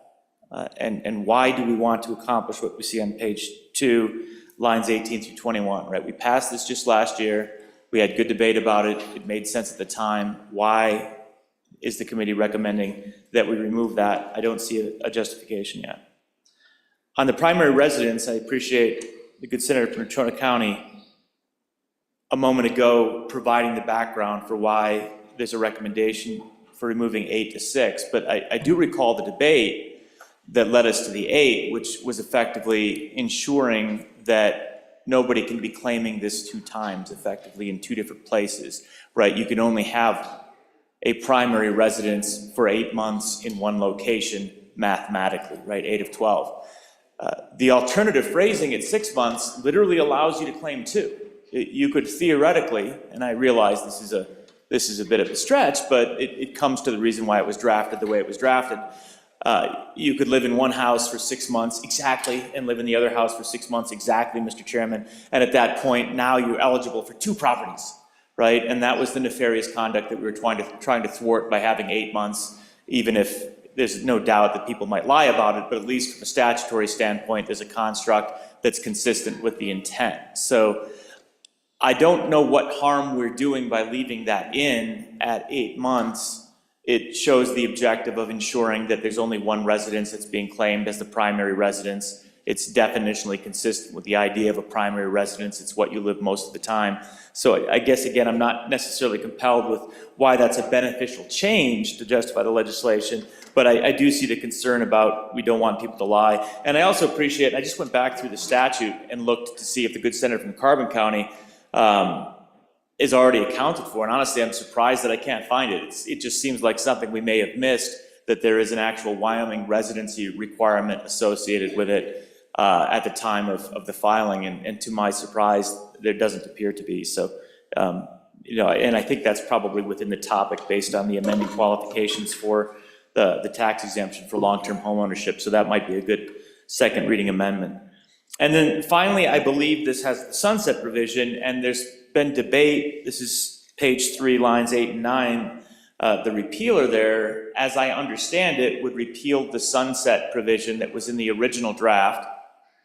I've heard it presented both ways, and it seems to me that the committee, based on the debate, wants to remove Section 2, some of them, and then others want to keep Section 2, but I haven't seen an amendment. And honestly, the question here is that something that we should be anticipating, or are we expecting that this bill is going to continue forward with Section 2 intact, where we would repeal the sunset? And again, I share a lot of the concerns that were raised by members about leaving the sunset intact to see what the implications of the original bill are, and then making that judgment a year from now when we have the opportunity in hindsight to reflect on the value of the particular legislation we passed last year. So, Mr. Chairman, I guess my final thought there is on that last, a question to the committee. Is there a proposed amendment, or are we going to see an amendment to repeal the repealer? Because as written, this particular bill would repeal the sunset, which I've heard quite a bit of concern about. Mr. Chairman, with that, I'd just like to understand the motivation for all 3 of the provisions of this bill. Thank you. Looks like things are playing out a little bit here. Is there more discussions? Senator Grubb. From the highest tax county there is. Thank you. Senator Grubb. Thank you, Mr. Chairman, for pointing that out once again. I'm sure my constituents thank you to a point. I too have some questions about this bill. As far as I was a big proponent, I supported the bill, as a big proponent of the sunset, but as been mentioned by my good friend from the capital city, we don't really have data, and I would like to see us have some. I know it's been said that we know with a great deal of assurance that it's between a certain amount and another certain amount. I would like to remind the body that we have another tax program for seniors that's based, it is means tested, it is for people on fixed income. It has a lot of criteria to it. As we heard yesterday from the chief executive in a speech he was given down the hall, that program is oversubscribed by $10 million this year. So we biffed it by $10 million in a $20 million project. So maybe we don't know what we don't know, and I sure would like to really make sure that we find out about what we're asking. Then to my friend that shares my county and representation, I agree with him too. But we got a lot of bills on the docket so far this year for tax reform. We've even got a vote coming up for the public to do the same. And what I'm hearing from my treasurer in my county is she's getting a lot of calls, and the calls are very simple. which one gives me the most money the fastest?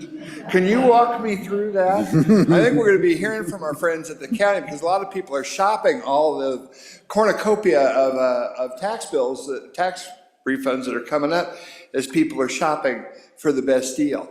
So what I would say to you is this: I would like to see an amendment come, and if I don't see one before long, I might bring it to extend the sunset date a little bit. Because once again, and someone was talking about liars and not wanting to make liars out of everybody. I'll just ask everybody in the body a question, you answer it to yourself. Which would you rather do?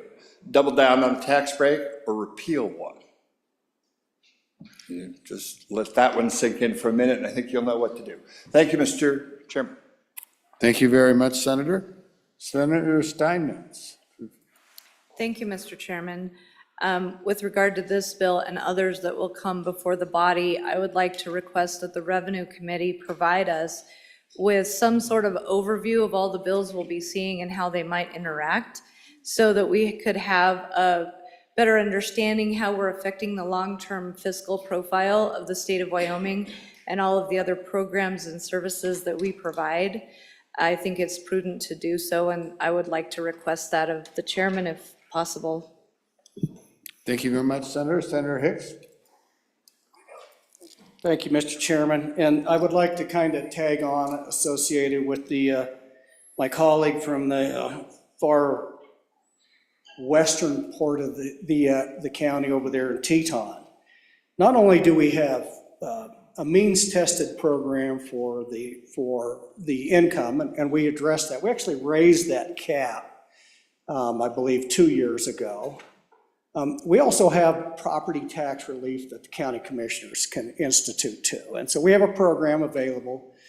Every county can adopt this, that it provides a complete tax deferral program for those low-income individuals. And just my recollection of the way that works is if a county adopts that, that individual or those individuals can defer all of their property tax until which time they're deceased and that property transfer. So there's several mechanisms out there to address low income.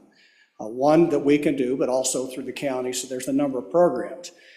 But Mr. Chairman, I don't know if this motion's in order, so, but I'm gonna make the motion now because I do think, pointed out by my colleague from Goshen County, there's a lot of stuff out there.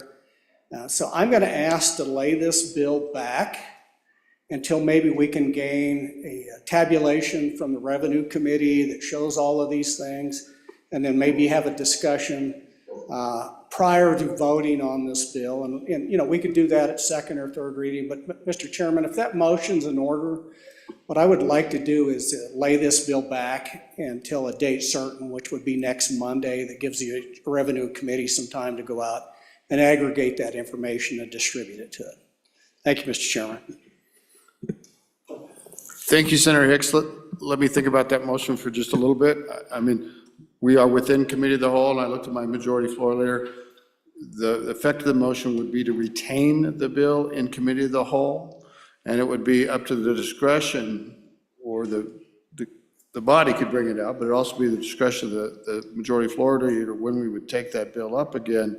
And I think the motion's probably in order, but it only is a motion, it's not about the Senate, it's only a motion about the committee of the whole. And Senator Rothfuss on the motion? Yeah, point of order. Go ahead. Oh, I gotta give you a microphone. There you go, sir, sorry. Thank you, Mr. Chairman. Mr. Chairman, looking at the rules, so our Senate Rule 6.3 related to the committee of the whole procedure.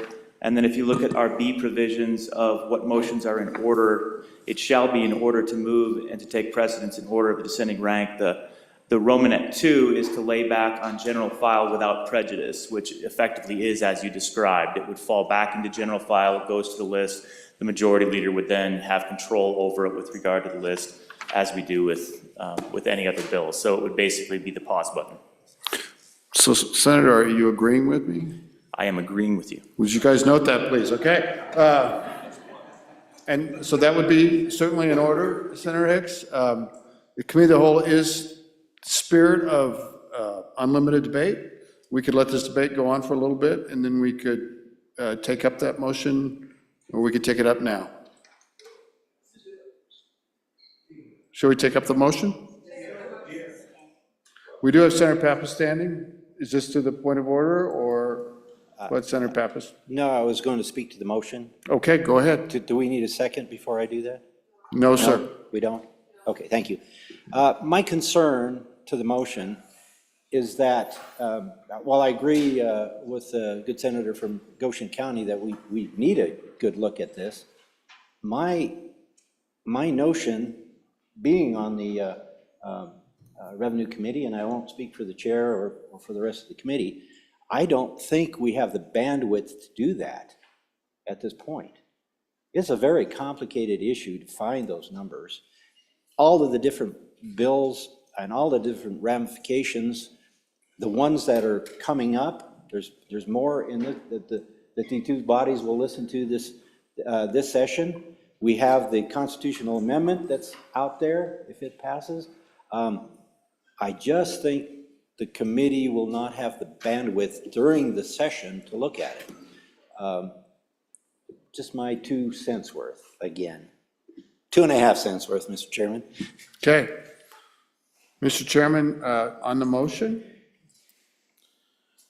I support the motion. And as far as the bandwidth to get this done, last session, we put together 8 separate property tax bills. We had the cost of all of them, and we combined those bills into Senate File 54. So I'll make a commitment to everybody now, if we want to lay this back, I'll do it again. And you'll know exactly what's coming. It's a brilliant suggestion, and probably where we should have started. Thank you, Senator. Thank you, Mr. Chairman. So the question is on the motion. Does anybody else want to address the motion? Senator French. I don't think we should lay this back. I see all these concerns expressed. They can bring an amendment to it. Means tests or I don't need it, don't apply for it. That's pretty simple. If you got the money and you don't need to, don't apply. To the motion, Senator, about whether we're going to lay this back or not. Go ahead. I'm against laying it back. Thank you, sir. The question is, before us is on whether to lay this bill back without prejudice in general file. Means that subsequently, it would be up to the general majority floor leader when this bill comes back up. And so all those in favor of laying this bill back within the general file in committee of the whole, please signify by saying aye. Aye. All those opposed to that, say no. I think the ayes have it, and so the bill is laid back without prejudice within committee of the whole. That actually clears the desk on committee of the whole. Do you have a privilege of the floor? We got time for that, I think, while the president. I'd like to introduce 2 great friends of mine from Albany County who have come here and to witness what we're doing, and I really appreciate them taking time. Susie and Sean Taylor. Please welcome them to the Senate. Here, here. Welcome.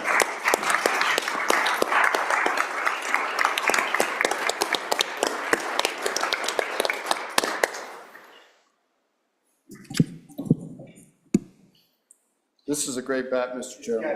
Mr. President, it really does. We don't have the numbers. Any number you get is. We actually need a motion for the majority floor leader. Sorry. Okay. The paper's written. I'm still here. Madam Majority Floor Leader. Mr. Chairman, I move that the Committee of the Whole beg leave to rise and sit again. Whoa. All those in favor of the motion signify by saying aye. Aye. Any opposed? Mr. President. Thank you. Thank you, Senator Case. Okay.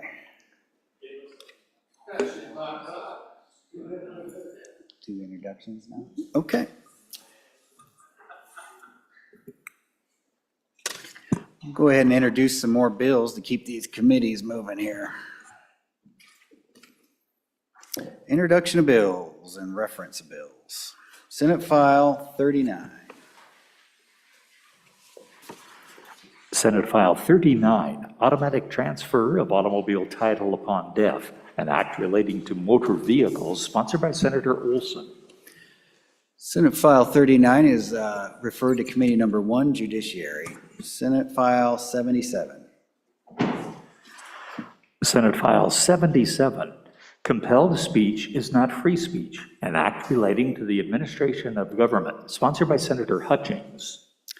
Senate File 77 is referred to Committee Number 1, Judiciary. Senate File 79.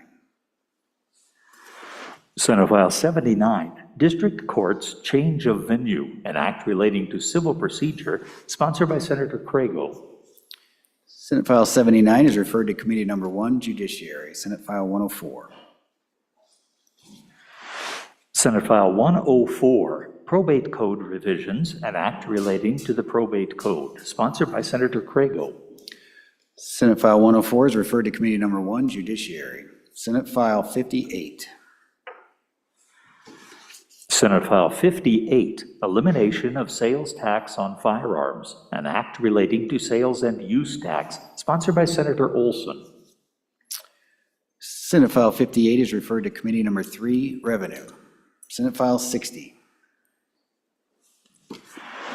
Senate File 60, sales tax distribution rates, an act relating to sales and use tax, sponsored by Senator French. Senate File 60 is referred to Committee Number 3, Revenue. Senate File 96.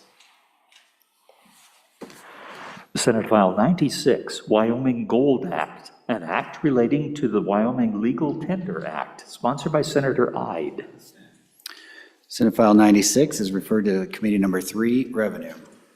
Senate File 21. Senate File 21, ban on cell phone use in schools, an act relating to education, sponsored by Senator Schuler. Senate File 21 is referred to Committee Number 4, Education. Senate File 44. Senate File 44, fairness in sports, intercollegiate athletics, an act relating to education, sponsored by Senator Schuler. Senate File 44 is referred to Committee Number 4, Education. Senate File 62. Senate File 62, restrooms in publicly funded schools, 2, an act relating to school districts, sponsored by Senator Larson. Senate File 62 is referred to Committee Number 4, Education. Senate File 72. Senate File 72, Summer Vacation Preservation Act, an act relating to education, sponsored by Senator Brennan. Senate File 72 is referred to Committee Number 4, Education. Senate File 73. Senate File 73, Charter School Funding Amendments, an act relating to charter schools, sponsored by Senator Brennan. Senate File 73 is referred to Committee Number 4, Education. Senate File 86. Senate File 86, Alternative Teaching Certificate, an act relating to the certification of teachers, sponsored by Senator Larson. Senate File 86 is referred to Committee Number 4, Education. Senate File 90. Senate File 90, Youth Organizations in Schools, an act relating to education, sponsored by Senator Crum. Senate File 90 is referred to Committee Number 4, Education. Senate File 98. Senate File 98, School Board Trustees, Party Affiliation, an act relating to ballots, sponsored by Senator Olson. Senate File 98 is referred to Committee Number 4, Education. Senate File 64. Senate File 64, Wyoming opposes mandatory electronic ID devices, livestock, an act relating to agriculture, livestock, and other animals, sponsored by Senator Steinmetz. Senate File 64 is referred to Committee Number 5, Agriculture. Senate File 84. Senate File 84, County of Origin Label USA Beef, an act relating to food labeling, sponsored by Senator Steinmetz. Senate File 84 is referred to Committee Number 5, Agriculture. Senate File 42. Senate File 42, Resort Hotel Liquor Licenses, an act relating to alcoholic beverages, sponsored by Senator Garou. Senate File 42 is referred to Committee Number 7, Corporations. Senate File 78. Senate File 78, Prohibition on Distribution of Unsolicited Ballot Forms, an act relating to elections, sponsored by Senator Hutchings. Senate File 78 is referred to Committee Number 7, Corporations. Senate File 102. Senate File 102, Surviving Parents of Gold Star Veterans Exemptions, an act relating to taxation and revenue, sponsored by Senator Landon. Senate File 102 is referred to Committee Number 8, Transportation. Senate File 89. Senate File 89, Certificate of Need Repeal 2, an act relating to public health and safety, sponsored by Senator Crum. Senate File 89 is referred to Committee Number 10, Labor. Madam Floor Leader, that clears to death. Oh, not quite. Oh, do we have standing committee reports? We do. Mr. President, the following reports are dated January 16, 2025. Mr. President, your Committee Number 8, Transportation, Highways, and Military Affairs, to whom is referred Senate File 25, Electric Lien and Title System, respectfully reports same back to the Senate with a recommendation that it do pass. Ayes, Senators Anderson, Brennan, Cooper, Kolb, and Pappas. Senator Pappas, Chairman. Mr. President, your Committee Number 8, Transportation, Highways, and Military Affairs, to whom was referred Senate File 32, Unpaved Roads, Speed Limits Amendments, respectfully reports same back to the Senate with a recommendation that it do pass. Ayes, Senators Anderson, Cooper, Kolb, and Pappas. No, Senator Brennan. Senator Pappas, Chairman. Mr. President, your Committee Number 5, Agriculture, State and Public Lands and Water Resources, to whom is referred Senate File 81, Tax Exemption, Property Owned by the State, respectfully reports same back to the Senate with a recommendation that it do pass amended. Ayes, Senators Craigo, French, Ide, McEwen, and Tolliver Pearson. Signed, Chairman French. Mr. President, your Committee Number 5, Agriculture, State and Public Lands and Water Resources, to whom was referred Senate File 43, Temporary Water Use Agreements Amendments, respectfully reports same back to the Senate with a recommendation that it do pass amended. Ayes, Senators Craigo, French, Ide, McEwen, and Tolliver Pearson. Senator French, Chairman. Mr. President, your Committee Number 8, your Committee Number 5, Agriculture, State and Public Lands and Water Resources, to whom is referred Senate File 41, Federal Acts, Legal Actions Authorized, respectfully reports same back to the Senate with a recommendation that it do pass amended. Ayes, Senators Craigo, French, Ide, McEwen, and Tolliver Pearson. Senator French, Chairman. Mr. President, your Committee Number 8, Transportation, Highways, and Military Affairs, to whom is referred Senate File 33, Non-Citizen Driver's License and ID Card Revisions, respectfully reports same back to the Senate with a recommendation that it do pass amended. Ayes, Senators Anderson, Brennan, Cooper, Kolb, and Pappas. Senator Pappas, Chairman. Thank you, Randy. Senator French, do you have some re-referrals for me? Yes, Mr. President, I do. I ask that Senate File 41 and Senate File 81 be referred to appropriations. Oh, can you read the catch titles for us, if you have them? Give me a second, please. Sure.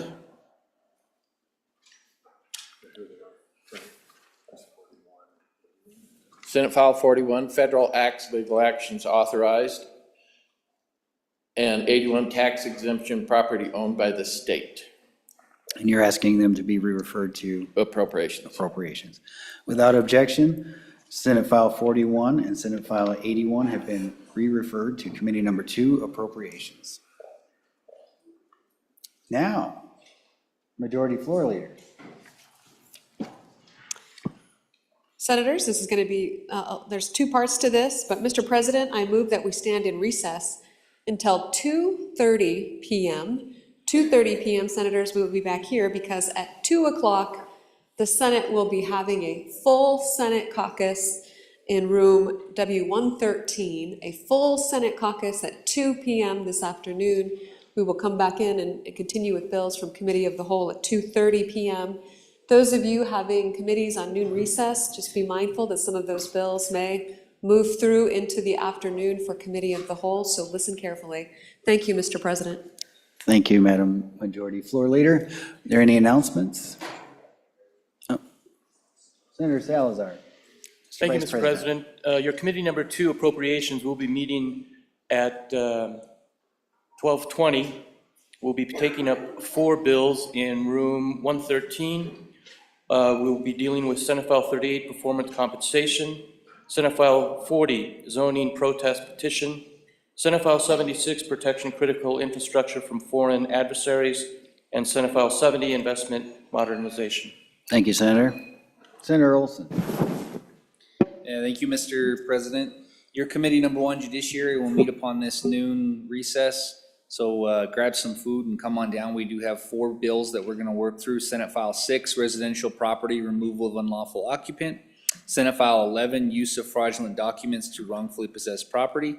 Senate File 7, protection order amendments. And Senate File 8, protection orders effective during appeal or review. Thank you, Senator. Any further announcements? Senator Anderson. Mr. President, your Minerals Committee number 10 will meet Friday, January 17th upon noon recess at the Capitol Extension Room W4 and online. We will hear Senate File 17, carbon dioxide enhanced oil recovery stimulus, Senate File 18, enhanced oil recovery severance tax exemption, Senate File 19, impact assistance payments, maximum percentages and review, and Senate File 20, oil and gas bonding options and bonding pools. Thank you. Thank you. Majority Floor Leader. Mr. President, thank you. Good Senators, my apologies for not mentioning this in my initial announcement. But in the right-hand drawer of your desks, there is a little handbook, and a spiral-bound handbook that I'm holding up now. It's called the Handbook of Motions and Chamber Decorum. Please bring that with you at 2 p.m. in W113. Thank you, Senators. Thank you. You've all heard the motion. All those in favor say aye. Aye. All those opposed? Senate will stand at recess till 2:30.